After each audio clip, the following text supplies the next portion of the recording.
मेरे पास कुछ नहीं है, मेरा एक पुत्र था वो भी चला गया, मैं आपको घर का टका नहीं दे सकती।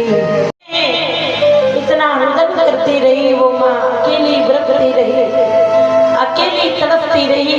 माँ भगवती की लीला ऐसी हुई, उसका रुदन देख करके गांव के लोगों ने जब देखा गोद में मरा हुआ पुत्र पड़ा हुआ है, इतना विकराल रूप हो गया, पति का भी तेज चला गया और पुत्र का भी तेज चला गया।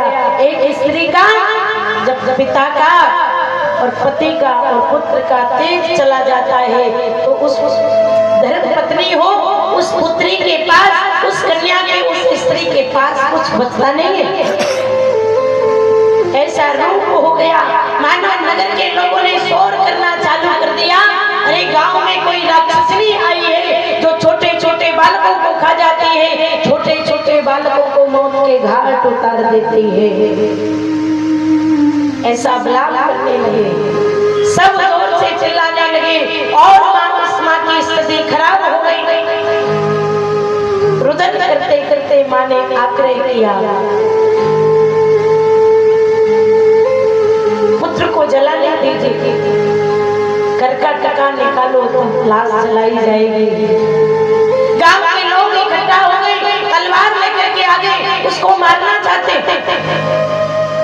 गांव के लोगों ने कहा, बोले हम मारेंगे तो पाप लगेगा, एक काम करते हैं, इस चांडाल को बुला लेते हैं। और राजा हरिश्चंद्र जी को बुला लिया, हाथ में तलवार लेकर के कहने लगे, इस स्त्री के प्राणों का अंत कर दो, इस राक्षसी के प्राणों का अंत कर दो।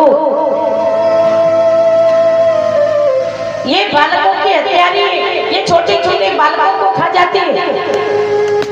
राजा हरिश्चंद्र जी ने हाथ में तलवार ली और कहा, महाराज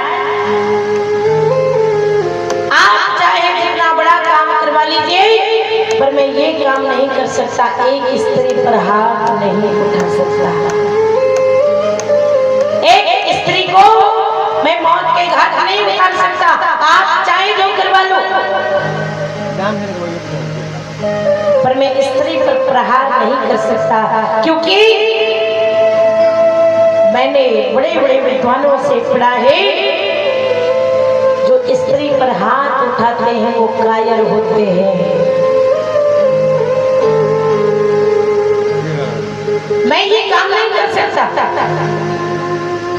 लोगों ने कहा, करते हो कि नहीं तो तुम्हें भी यहाँ से हटा दिया जाएगा। कहते नगर के लोगों ने राजा हरिश्चंद्र जी को मजबूर कर दिया, तलवार उठा करके